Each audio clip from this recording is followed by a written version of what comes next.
Afternoon. How we doing, guys? All right, Coach Wilson, thank you so much for joining us. We're going to lead it off with Jeremy Birmingham from Letterman Row. Jeremy. Hey, Kevin. Wondering on the recruiting trail, how much different it is for you as a recruiter to sell the total development of a tight end as opposed to just the usage in an offense? Because clearly Jake, Jeremy, Luke, those guys have all turned into a really good group of tight ends, complete tight ends, but they still may not catch a ton of footballs. How do you work that in on the recruiting trail? Well, I mean, I think from a stat perspective and from media coverage, when the only time you talk about a tight end is when they catch or drop a pass. They had 117 snaps of offensive play the other night, which is pretty good. We were flexed out quite a bit. Now, that being said, too, every time that Jeremy flexes in a slot, you take a great player like Jackson or Garrett or somebody off the field or Chris Olave. Now, sometimes with depth, you got to rotate around, but we have taken a lot of pride in the way that group has developed. Every senior that's played here is in the NFL or has played in the NFL. Rashad's active right now with the Patriots. Marcus Ball has been playing significantly for the Redskins. So prior to that, I think my background probably showed that we got tight ends in the NFL. And I think the best thing when you put the tape on and you look at our tight ends compared to some other tight ends, you see guys that actually block people and put their face on people. They're really good at the point of attack. They're really good backside. They're excellent pass protection. And the other day, the ball got our way and we got, 6 catches and actually had 1 drop. Jeremy needed to be a little bit cleaner on another route, and we had another catch. So I was happy personally for them, but I'm proud of them. It's a good group. And Jeremy, all we do is we show tape. I had a great practice tape from 3 weeks ago that on a Zoom call, I showed a couple recruits 39 clips of practice between blocking fundamentals, perimeter blocking fundamentals, pass pro, one-on-one routes, and the plays we threw to the tight end. And I showed I said, look, this is 39 plays specifically to training you. And I think it was very influential in some of these kids seeing how we develop the player. And Coach Marotti is the best at anyone developing those players too, Jeremy, which helps a ton. Thanks. You're welcome. All right, we'll go next to Brendan Gulick from Buckeyes Now on Sports Illustrated. Brendan. Hey, Kevin. Hey, Ryan and Kerry both talked a lot today about, really embracing the next man up because there's been injuries, obviously the unfortunate circumstance with Justin Hilliard this week. So I'm curious, even if it's not specifically within your tight end group, is there somebody on this offense that has really blown you away with their ability to put their ego aside and buy into, hey, I'm going to do what the team needs because the goal is to win games? I think there's a lot. One, just from the commitment of the way these guys train year-round and what we've been through this year and dealing with COVID and trying to stay healthy, continue to develop physically as you're lifting and training on your own, and young players are missing spring practice and preseason time and how to develop and be where we need to be. You see a lot of these young receivers are playing, not to be on a tight end deal, but I mean, you got a guy, where I might catch a lot of balls, a lot of guys will hit the portal.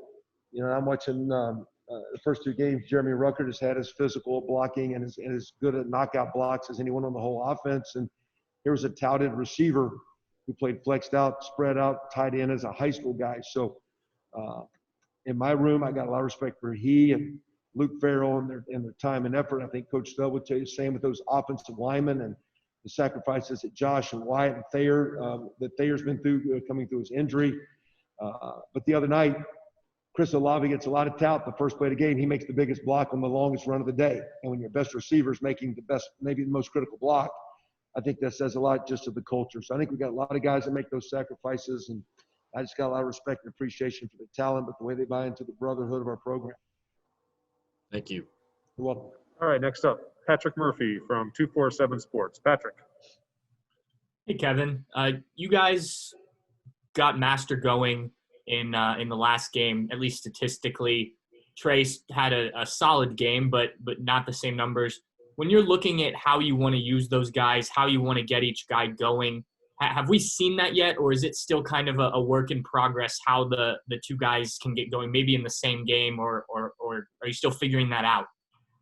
I don't know if we're figuring it out. I think every game's maybe a little I guess, different with the flow of the opportunity and how many plays you get or how long the drives go. And, the longer the drive, like, I think it was our fourth drive became a very long drive. And as the game went along, we had some longer drives. And so I think the longer the drive, the more the guys play within a drive. When you either go 3 and out or score quickly, maybe only one guy goes, then the defense goes, and then maybe the next guy goes next. And if you score, go 3 and out again, all of a sudden it seems like you haven't seen the guy for a quarter. If you have longer drives, those guys get in the game. So I think sometimes the game dictates that. I think Coach Alford has a lot of confidence. I know when Coach Day and we're putting together calling, we don't change a lot of calls based on who the tailback is. A couple times the other night, hey, give me so-and-so, but give me Trey, give me Master. But, Steele had a good first game. Steele played as well as those guys the first 2 games. Didn't maybe have a lot of opportunity last game. I still think you keep seeing those 3 guys. And I don't think it's going to be a negative. I think the more they play, I think missing preseason, missing some of the contact, I think as they play through contact and get more confident, they'll continue to be more decisive, more assertive with their reads. They'll pick up more trash yards where 3s go to 5 because they're playing more velocity, more confidence, and they're seeing the schemes. So I think the more we go live, and right now a lot of the live stuff, there's a little bit of practice, but it's really the game. I think we play through that, and I think you saw them better game 2, and I think you'll see them better as we go into game 3 and keep building. Thank you. All right, next up, Colin Hass-Hill from 11 Warriors. Colin. Kevin, I know this is it's a smaller play in the grand scheme of things, but I think you guys have called 4 quarterback sneaks in the last 2 games, and they've all been successful. And I know you called one in the opener against Nebraska on your side of the field. So I was wondering, from your guys' perspective as a coaching staff, why are you so confident in that play to get those small little yards? I think we're kind of picking the spots of where and when and the timing. I think those inside players are very strong and can definitely get off the ball and surge it. I think, because we run, I think some stretch plays and stuff that it's kind of maybe hard for the defense to always get heavy internally because we'll go under center and the ball still gets stretched outside. So if they pack everyone inside. So I think it's maybe hard for the defense always to load it up. But Justin's good at it. He manages the snap. I think the hardest thing about the quarterback sneak is the snap because that center's firing off the ball, and especially when the shotgun's so much, Justin is very comfortable under center. He manages the snap well, and you're going behind Josh and Wyatt and Harry and some strong guys. So I think a combination of a lot of things. The ball can get outside. We're good inside. Justin's, pretty good at it right now. We'll keep using it as we need it, and we're not trying to be, smart. Those are still hits on the quarterback, so it's got to be smart when and how we do it. Appreciate it. All right, we'll go next to Rob Aller from the Columbus Dispatch. Rob, you're up. Mic check.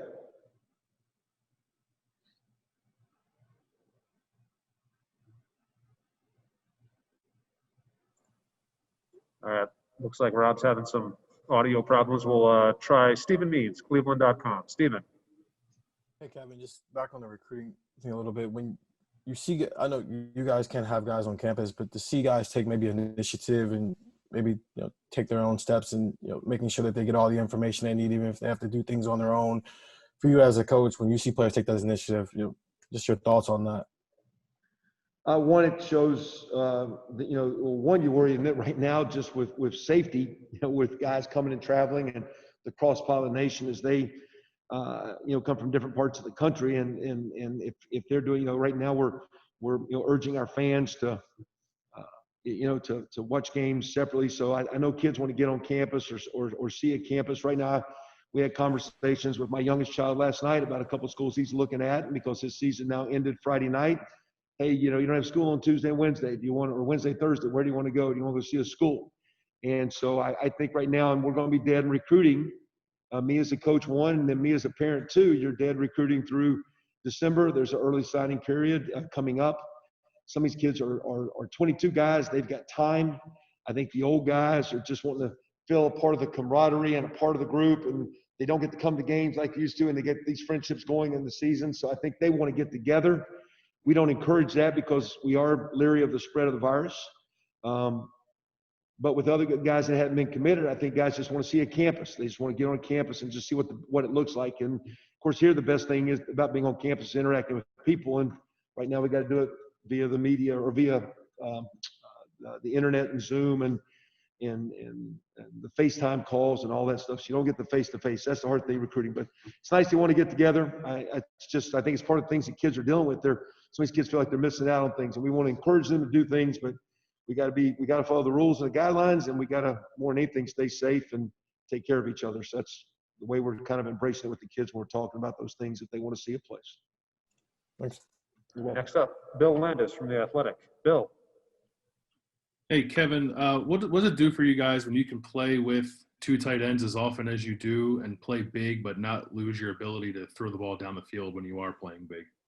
Yeah, and some of that, those guys get out there in the pass game. A lot of times they're involved in protection, so you can max up some things, heavy play action, move the pocket with some of the play actions. The other night, the big guys in the field, but we're hitting some of the receivers in the flat with some of the nakeds and bootlegs that we do. It's just and it's nice to have receivers that you can put in the game and still block. So it's nice to play small and run the ball, and it's nice to go big and throw the ball, because to me that's when you have balance. You don't get zeroed in. This personnel grouping's on the field, they never throw the ball. This personnel group's on the field, they always throw the ball. So I think the more we keep having balance, that's why we keep challenging our young receivers to continue to embrace the knowledge of not just being a great receiver, but playing without the ball and playing for your brother and being a great blocker. And I think the more our guys buy into that, the more diverse we get, the more guys get touches, the more guys get on the field. Bill, I think the harder it is to defend someone. Thanks. All right, next up, Bill Rabinowitz, Columbus Dispatch. Bill. Yeah, Kevin, I was hoping you could give assessments of the two new guys in the offensive line, Harry Miller and Nick. What do you think of how they've played so far? Very, very, very encouraged. They're very talented players. They're young. They're very, very smart men. I mean, they're very intelligent guys. Not to get into Harry's Russian literature thoughts, but they're very, very smart guys. I really appreciate the way Harry, from game one to game two, probably made as much improvement as anyone on our offense. I think that, again, like we're talking about those running backs, I think the more you play, the more comfortable you get, the more confident you get. I thought he really held his own. And we were playing, I thought, a strong front. Looking at the first game of Penn State's defense, I thought they created a lot of havoc up front. And then to go into that game and Nick handling the edge, I think Penn State actually moved number 18, Shaka, over to his side, I think, and thought they might get pick on him. And Nick held his own, had no pressure. So very impressed with Nick and the way he's grown and matured, and really great to see Harry get off to a good start and really make take a pretty good first drive, but really play really well against a great opponent. And it's unfortunate the fans weren't there, because that would have been much, much more challenging for the offensive line with crowd noise and snap count and communication. So in some ways we played a great opponent. We got a little bit of a pass with crowd noise, but other than that, very, very proud of those two guys, and they're playing as good as the vets right now. They're holding their own, a big part of what we're doing. Do you expect Luke Farrell to be back soon? Yes. He just had a gash. He actually came back and played in the game. He played the last two series. He was back Saturday. So he practiced. He's practiced. We'll be smart with him. Just we don't need it to continue. It needs to get on track to heal properly. But he'll get padded up. And did everything we did in our practice yesterday. Looks good. Actually went Sunday as well. So he's fine. Thanks, Kevin. Next to Nathan Baird, Cleveland.com. Nathan. I just wanted to expound on Nicholas Petit. Faire. What's your favorite thing that he's bringing to this team right now? One, he's just playing consistent. He's practicing well. He's very much matured. I think he's a young guy with a lot of hype. And I know around here you get so many stories, and you think everybody's going to walk in and be a primo player day one. I think Josh Myers and Wyatt Davis play offensive line about as good as most people in the country. And as I think 5-star type recruits or high fours, whatever they were based on the service, they really don't play year one and play minimal year two. I think Nick's the same way. He comes in really rated high. Everything should walk in and play offensive tackle day one. It takes a lot of time to all the communication, the calls, the techniques, the speed of the game, the mismatch. The defensive end against the offensive tackle is one of the biggest mismatches as far as skill set. And so for those guys to get comfortable and develop, so I just appreciate the way he's developed. He's found a much better way of working with Coach Mick and Kayla to eat properly and get his weight to where it needs to be. He was I wish I was on his diet his first couple of years, because he could he could be on a 5-pound weight gain and lose 5. I'm the opposite of that. I gain 5. So, but he's gotten his weight where it needs to be.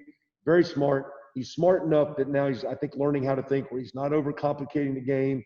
He's starting to play with confidence.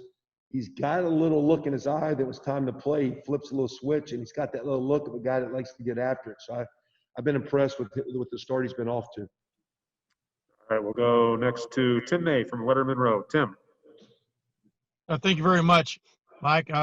Kevin, when you watch Garrett Wilson play, like, for example, on the jet the other night, you would think a lot of receivers would rather take it all the way out to the edge and cut it up. He's got that little cut to him and stuff, which means he's got a little daring, whatever you want to call it, guts. I mean, what do you just see about him that really excites you in that regard of the game? And do you notice those kind of things about a back before, or about a wide receiver before you put him in that position, so to speak? Well, I think there are, and a good point there. I think there are some guys that are a little bit more comfortable running in high traffic areas or running through trash, where some guys are maybe a little more tentative or timid. You can see a lot of time on the jailbreak screen. Some guys are just a little bit more comfortable. You know, you might be fast, but you don't play fast in traffic. I see right now you're driving with your sunglasses on, so I know you're zigzagging in and out as you're going up and down the interstate right here. So be careful out there now, okay? And all as you're driving there, Tim, be careful. I will. But, you know, he had to go inside the other night because their defense set the edge. Jeremy actually did a nice job on that play of stretching and creating some space where then Garrett could put his toe to the ground, get back inside. Then he got back outside of Chris's block, so he ran it perfectly. It was blocked reasonably well at the point of attack, but he ran it perfectly. And as you do it sometimes, again, a lot of guys have playbooks. You can say run this play, but at the end of the day, Tim, some guys run some plays well. Garrett has a knack of running that play well, or like you say, putting his toe on the ground and not afraid to stick it up in there. And that being said, I think his coaches, Coach Day and Coach Hartline, the guys like that, they're deciding who gets what touches. Those you just play to the strength of the player. Garrett has the ability to and the confidence to do that in his running ability. Thanks, man. We got time for 2 more. We'll go with first we'll go with Tony Gerdeman and then with Joey Kaufman. Tony, you're up. Kevin, as a play caller and a coordinator, given everything that Justin Fields can do, how much of a challenge is it for you to make sure that you maximize and use everything he can do and don't just rely on maybe what has worked in the past? Well, I think, first of all, I think Coach Day and Coach Dennis will do a great job continuing to enhance and develop his skill set in the pocket and throwing. He can always extend plays and run plays. I think sometimes when you're putting the offense together and in calling the games, I think you're just trying to be smart with, making sure you're taking care of him. So like the other night, we're doing some things in protection. We were trying to chip the edges and help our tackles with our tight ends. A couple times where running backs are trying to help, not only responsible for a blitz, but also trying to help that tackle so that pocket stays clean, your quarterback stays upright.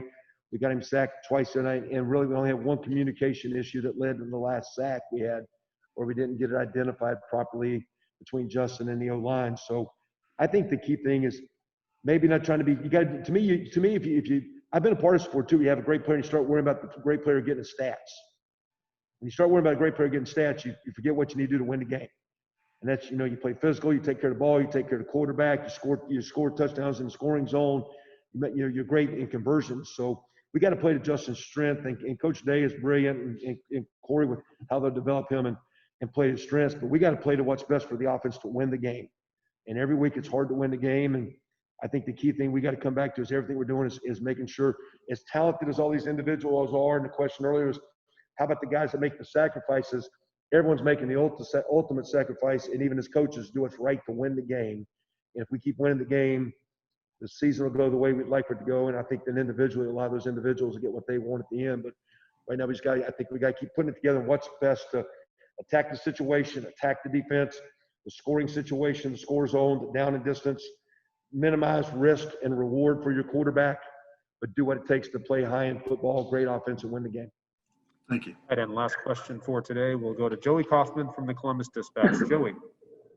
Kevin, when Wyatt opted back in for this season, what was the biggest, what would you say would be the biggest impact he gave for your offense? It's kind of maybe harder for us to evaluate O-lineman, but what's the biggest effect that he had on coming back and for you guys collectively?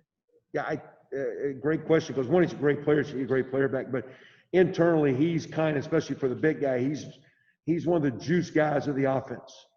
He plays very hard, he plays very tough, but he brings a little bit of energy. He brings a little bit of voice. He's a guy that when he talks, not that he's a guy in the game that's out there talking smack to the opponent, but when it's time to stand in front of our team and talk as a player and as a coach, you appreciate what that guy's saying and the value it has on the team. He's one of the best verbalizers on our team and standing in front of our team and articulating the way we want to play, how we want to play.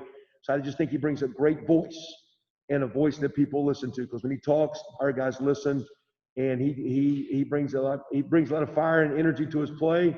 He brings a lot of passion with his energy when he talks to our football team. I think it has a huge impact. Coach Wilson, thank you so much for your time today. Appreciate it. Hey guys, be safe, go Bucks, and tell Tim May to drive careful, please. Thanks for watching. Be sure to click on that subscribe button so you don't miss a single thing, and come visit us over at BuckeyeGrove.com for all the best Ohio State information on the web.